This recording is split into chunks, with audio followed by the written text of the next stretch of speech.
Estamos de volta para a continuidade desse nosso encontro para falarmos sobre ética profissional e sobre um grande problema na gestão de pessoas, a ética, que é como liderar pessoas. O cafezinho estava bom? Legal? Vamos continuar então? Então vamos lá.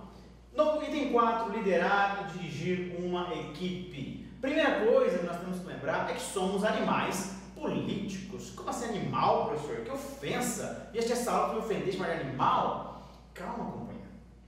Mais ou menos. Nós somos animais, mas políticos, nos relacionamos, é o que diz Aristóteles. Ou seja, num contexto empresarial, nós teremos que nos relacionar para obter grandes resultados. A falta de relação interpessoal atrapalha-nos como profissionais. Tudo bem? Então, olha só. Mais do que dividir espaços, eu quero que as pessoas necessitem uma das outras, elas precisam uma das outras para desenvolverem um bom trabalho na empresa e também para crescer. Porque senão, o dono da empresa não admitiria a força de trabalho de ninguém. Você ficaria para lá e ele seria o único funcionário da própria empresa cujo dono é ele mesmo, não é mesmo? Então, olha só, a tendência nossa sempre é compartimentar funções e cada um faz a sua e ninguém se preocupa com o outro. Geralmente, numa empresa, numa organização, é assim que funciona. Cada um faz o seu, ninguém mexe um no outro. Pessoal, olha que interessante. Tem um exemplo da apostila que quer brincar com esse nosso conceito de compartimentar, fracionar as coisas e separar tudo. Ele vai dizer assim, ó, na plantação de feijão, eu tenho um que cava buracos, uma pessoa que joga semente e uma pessoa que tapa o buraco. Então, cava, planta, tapa. Cava, joga, tapa. É assim. Só que no sistema compartimentado, se um deles faltar, vai dar um problema danado. Você quer ver? Se faltar o jogador de semente, o cara que põe a semente do segundo, né? Alguém vai abrir o buraco, o outro vem e fecha. Um abre, o outro fecha. Vejam que tudo que for feito não vai adiantar para nada, porque faltou o cara da semente. E assim também, se faltar qualquer um deles, se alguém abrir, jogar a semente e ninguém fechar, ou se ninguém abrir, jogar a semente, o cara vai fechar o que não está aberto. Então vejam, o exemplo chega a ser meio tosco, mas ele é muito bem colocado, porque mostra como nós precisamos conversar uns com os outros e trabalhar de modo mais coletivo. Tudo bem? Então, senhores, é para isso que serve a liderança. Olha o que vai dizer a nossa página 17 da apostila. Forma de direção baseada no prestígio pessoal e na aceitação dos subordinados. Tá?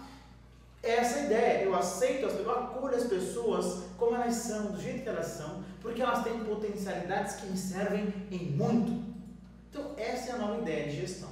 Antigamente, pensava-se que liderança era nata. Ou seja, nata nada a ver com o negócio do leite, tá? Nata vem de nascença, de infância, manifestada desde a infância. Tá? Então, por exemplo, Jesus Cristo, Martin Luther King, Gandhi, eles têm vários relatos desses sujeitos enquanto criança, para mostrar que desde pequenos eles já eram líderes. Liderança não se fabricava, não se produzia, era um dom, entre aspas, sobrenatural, que vinha para a pessoa, desde a infância ela já manifestava isso. Atualmente, nós temos a teoria da liderança inata, ou seja, a liderança que não é de nascença, mas que é característica de todo ser humano e que precisa e pode ser potencializada, desenvolvida, tanto pelos líderes quanto pelas pessoas. Tudo bem? Essa é a ideia da liderança inata.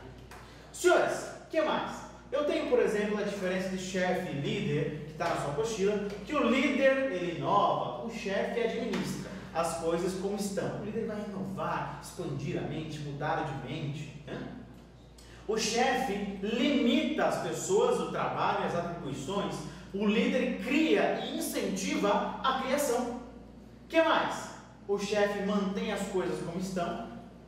O líder desenvolve. Um chefe sempre pensa a curto prazo, e o líder pensa a curto prazo, mas também a longo prazo. O chefe vai aceitar a realidade, aceitar as coisas como são. O líder pensa que as coisas não deveriam ser como elas são. Como diz Dom Quixote, né? Nós não temos que ver as coisas como elas são, mas como elas deveriam e poderiam ser. Essa é a posição do líder, mesma posição de Miguel de Cervantes na obra Dom Quixote de la Mancha. Olha só, outra coisa, pessoal, a gente precisa entender que há uma dificuldade em liderar equipes. Por quê? Porque há um individualismo exacerbado, cada um pensa em si, somente em si e ponto final. E é difícil, então, por isso, liderar equipes. Como é que eu posso fazer, então? Primeira coisa, conquistar a confiança das pessoas. Como?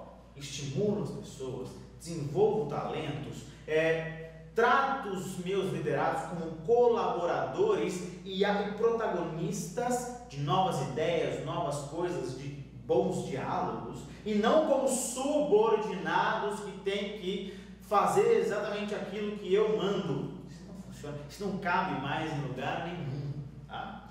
E também conhecer as potencialidades dos meus liderados. Eu não posso exigir que alguém seja extremamente comunicativo se ele é tímido. Não dá. Eu posso tentar desenvolver isso na pessoa, mas não é a vibe dela, não é a ideia dela. Teve que buscar outra coisa. Alguém tímido pode ser extremamente pensativo, pode ser alguém extremamente reflexivo, que tem sempre uma opinião muito boa para dar numa conversa particular. E aí eu fomento espaço para que num espaço particular a pessoa se sinta à vontade de expressar a sua ideia. Tá? O que mais? Vamos então falar, vamos aprofundar um pouquinho nos problemas éticos que acontecem nas relações humanas e nas relações de trabalho. A falta de ética traz conflitos e é isso que nós vamos trabalhar no item 5 agora. Então olha só, primeira coisa, a gente precisa entender que conflito faz parte da vida. Você quando nasceu e eu também, nós não queríamos nascer, isso foi um conflito. Por isso que a gente nasce às vezes chorando, meio que se esperneando. Por quê? Estava gostoso na barriga da mãe. A comidinha vinha pelo cordão umbilical, a gente crescia, era meio úmido lá dentro, não sentia frio, a temperatura ideal, tudo certo. Eis que surge uma situação, o 9º mês, né? E você precisa ser colocado para fora. E cá estamos nós, eu aqui desse lado, você aí desse lado, não é verdade? É um conflito. Nem a mãe queria que tirasse o filho, você que é mãe sabe disso. Nem o filho queria sair da barriga da mãe, mas saímos. É uma situação de tensão, um conflito, mas que é positivo. Gera-se um novo ser humano, vai ser educado, não menos amado, acolhido pelos pais, que vai se desenvolver. E futuramente esse filho que recebeu os cuidados da mãe na barriga, do pai também, né, durante a gestação, e depois da infância e adolescência, esse filho vai cuidar do seu pai e da sua mãe idosa, não é assim? Essa é a regra da vida. Os conflitos, as tensões, as dificuldades nos fazem mais fortes, nos fazem resilientes, como vai dizer a psicologia, tá? Ou seja, mais fortes. Tudo bem? Então veja, o conflito em si não é um problema, mas como nós vamos dizer, faz parte da vida, ou seja, nós somos diferentes, a diferença ela é salutar, ela faz com que agreguemos novas ideias, novas questões, tá? Ela nos gera resiliência e o líder tem que ser hábil para, primeiro, tentar evitar certos conflitos e uma vez surgindo os conflitos, aproveitar esse momento para tirar boas questões, boas lições, onde se potencializem aprendizados e qualidades humanas, tudo bem? O que mais, pessoal? A gente precisa lembrar também que temos que ter habilidade no próprio relacionamento interpessoal. Ou seja, como a gente sabe, não é só na empresa que a gente tem que se relacionar muito bem, mas também nas relações humanas, marido e mulher, pai e filho, mãe, sogra, sogro, todo mundo. Né? Relacionar-se não é uma novidade desde a gestação. E nós nascemos, desde quando nascemos, já nos relacionamos. Porque no núcleo familiar nós estamos, família, pai e mãe, nós estamos lá incluídos. Depois no núcleo familiar maior, primo, prima, tio, vovó. Depois na escola, organizações, formação de nova família, empresa e por aí vai. É como vai dizer a nossa apostila na página 22, a base para um bom relacionamento é ter percepção de nossos deveres e obrigações, além de saber os limites e regras que fazem a relação social ser harmoniosa. Esse é o objetivo da ética.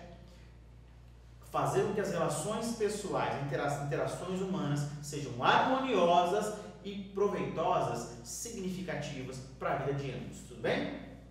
Mas ainda assim surgirão os conflitos, que são bons. Um conflito sempre é muito bom.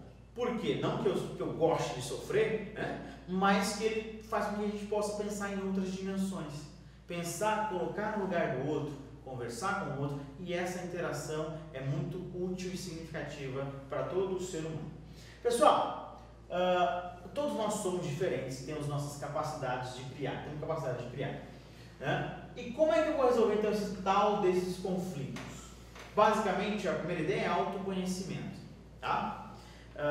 Muitas pessoas sofrem assédio moral na empresa ou sofrem de depressão, muitas vezes por quê? Porque não se conhecem, não param para ver até, por exemplo, questões existenciais. Desde a barriga da sua mãe, você recebe emoções, troca emoções com ela e com o seu pai, e você desenvolve questões existenciais que lá na frente vão forjar o teu caráter, a tua personalidade. Então é sempre bom buscar um bom terapeuta, alguém profissional da área, que vai saber cuidar de você e fazer você entender por que você tem certas reações, fica feliz com certas coisas, triste com outras. Isso tudo são questões de momentos bons, traumas e também de questões existenciais que desde a gestação a gente tem recebido dos nossos pais e do mundo do qual nós vivemos. Autoconhecimento é a primeira questão. Por quê? Se alguém fala que você é um péssimo profissional, você pensa, não, eu não sou péssimo profissional. Eu posso até ter errado, mas sou um bom profissional. Fico chateado porque a pessoa me criticou? Sim, mas sou um bom profissional.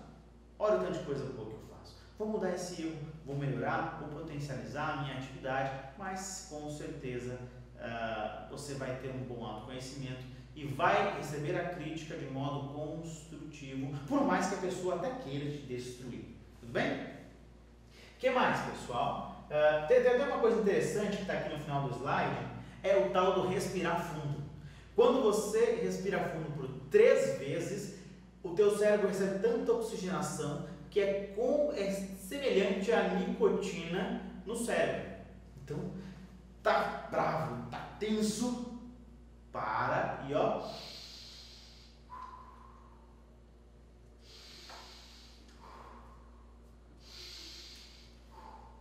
Três vezes. É como fumar. Você pode até brincar, deixa eu fumar um pouquinho, eu tô meio tenso. Depois a gente conversa. Né? Vou fumar um pouquinho. Não quero incentivar o tabagismo, mas sim respirar fundo, botar as ideias no lugar, a cabeça no lugar, para não praticar uma descompostura com a pessoa e jogar sobre alguém uma atenção que ela não merece. Tudo bem? O grande problema, além do que nós falamos, é a comunicação. Dá uma olhadinha comigo no slide que você vai entender o que eu estou falando. Tiro pela culatra.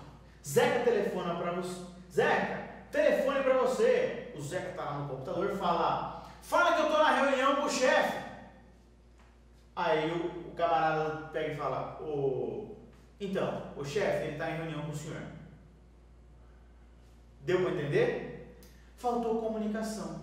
O chefe estava ligando para o cara, quem atendeu não disse que era o chefe, e o camarada que deveria ter ligação disse, fala que eu estou com o chefe. Ele falou, chefe, ele está com o senhor. Parece besta, parece tosco esse exemplo, mas ele cabe perfeitamente no tema comunicação. Comunicação sempre é muito complicada em todos os ambientes, porque a gente sempre quando fala, a gente fala do nosso jeito, da nossa forma, da nossa linguagem, dependendo da nossa formação, dependendo do ambiente que estamos, e isso muitas vezes causa disparidades e aí atrapalha um pouquinho a comunicação. Tá? Como assim?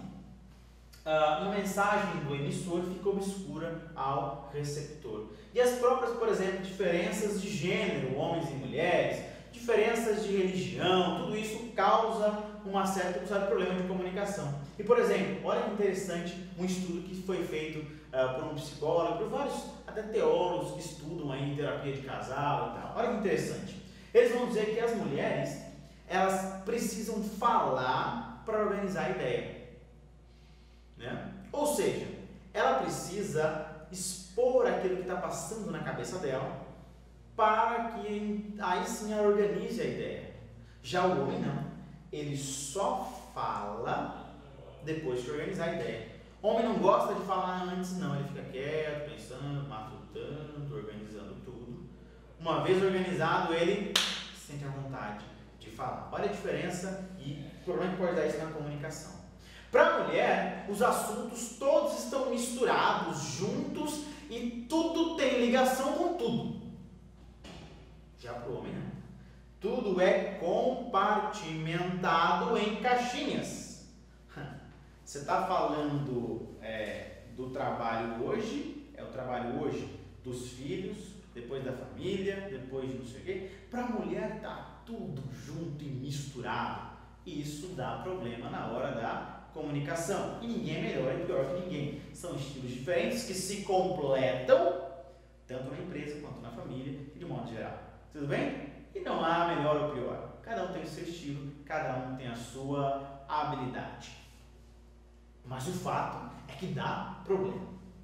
Né? O que mais, pessoal? A mulher, ela precisa se sentir acolhida para ela oferecer certas intimidades.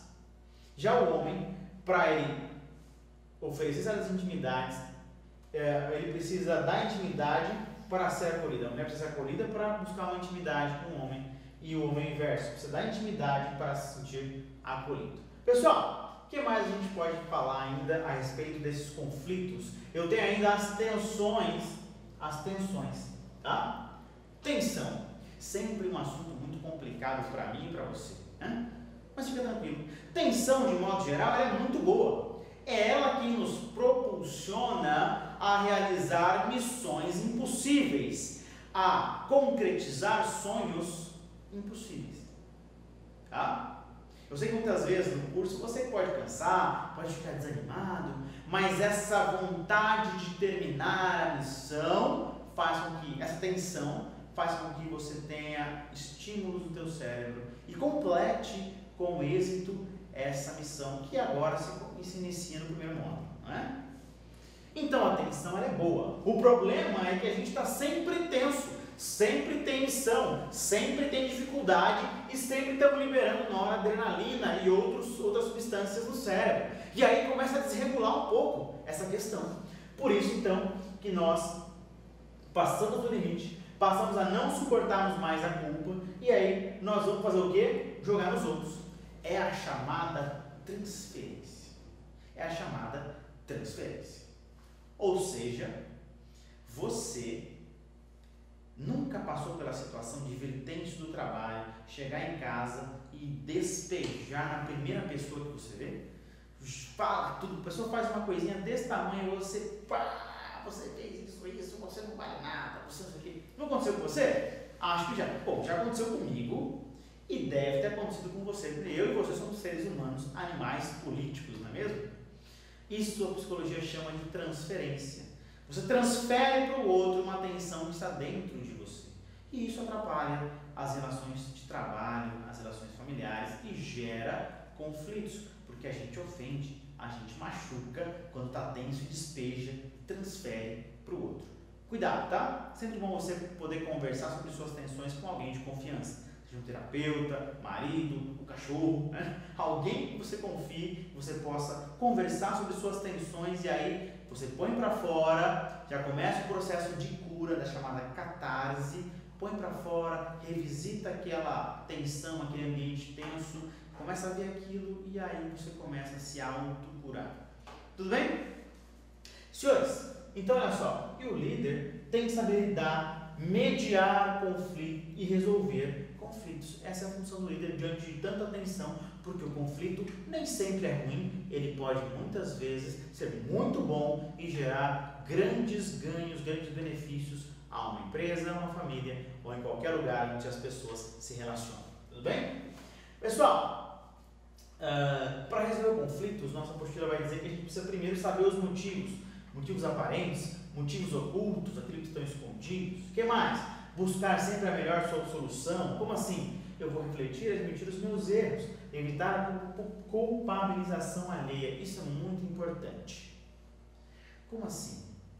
É simples. Geralmente, quando a gente está num conflito, a gente começa a distribuir culpa. A gente pega, você errou nisso, você errou nisso, você errou nisso, você errou nisso. Por quê? Porque a gente se sente culpado e quer distribuir isso para os outros. Isso não funciona. Só acentua a culpa ou só acentua a injustiças e não funciona. Né? É bom às vezes parar de conversar um pouquinho. Para, dá um stop, reorganiza as ideias, depois volta a conversar. Olha para si, através do seu autoconhecimento e procure ser positivo com aquilo. Tá?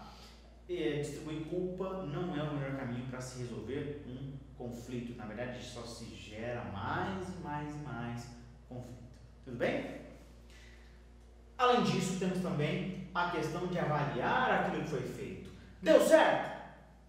Não deu? Vamos rever? Vamos tirar lições? Vamos aproveitar essa situação para agregar ainda mais valor ao nosso trabalho, à nossa missão de sermos éticos e de provermos não só o lucro, mas a felicidade nossa, dos nossos patrões ou dos nossos subordinados. Tudo bem?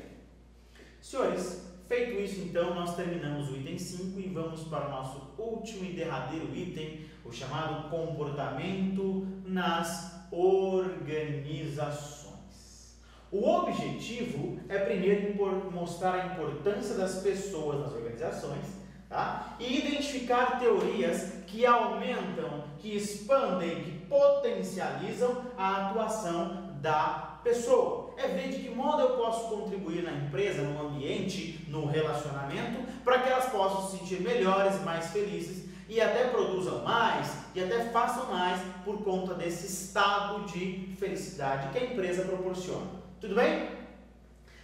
O conceito então é a maneira pela qual é a chamada, pessoal, deixa eu retomar um pouquinho, é a chamada teoria do comportamento organizacional. Ele evita que muitas questões antiéticas sejam praticadas. Tudo bem? Então, olha só, é a maneira pela qual os indivíduos são influenciados pelo contexto organizacional, é o foco do estudo do comportamento das organizações. Significa ver os fatores que motivam ou desmotivam as pessoas para que a gente possa atuar contra ou a favor desses motivos e aí fazer com que as pessoas trabalhem melhor, se sintam melhores. Porque, gente, vamos conversar. A gente passa mais tempo trabalhando do que em casa. Então, esse ambiente tem que ser legal, não é verdade? Não é só receber o salário no final do mês, 13º, e não é só as férias, não. Tem que ser bom durante todo o ano. Todo momento a empresa tem que proporcionar um bom ambiente de trabalho. Então, um cara que ajudou a identificar principalmente aquilo que desmotiva é um psicólogo chamado Maslow. E ele criou a pirâmide das necessidades humanas. Ele vai dizer que o ser humano, primeiramente, tem as suas necessidades fisiológicas, que são aquelas instintivas de instinto e de sobrevivência. Companheiro, se você está apertado para ir no banheiro, para o vídeo. Sim. Está apertado para ir no banheiro? Dá um stop aí, corre lá e volta, porque a sua necessidade fisiológica atrapalhará toda a sua aprendizagem. Claro! Se você está com fome, a barriga está aí roncando, para o vídeo, já tomou um cafezinho no intervalo, eu sei, mas pega lá uma comidinha, né? Se possível passa para mim aqui, não, claro que não, mas come um pouquinho, porque senão essa necessidade fisiológica vai atrapalhar todo o seu curso, tudo bem? Além disso, temos as necessidades de segurança. Pessoal, a gente precisa ter estabilidade no emprego. Essa instabilidade na vida humana faz com que nós produzamos menos, né? Vamos produzir muito menos, tá? Ou seja, proteções contra perigos e privações. Por incrível que pareça, a segunda fonte de lucro dos bancos ainda é o segmento seguros. Tamanha a necessidade que as pessoas têm de sentir segurança. Por isso a empresa então deve primar por essa questão, ok? Além disso, senhores, também temos necessidades sociais, de relacionamento afetivo, familiar, grupos de afinidades religiosas, pescadores, do futebol.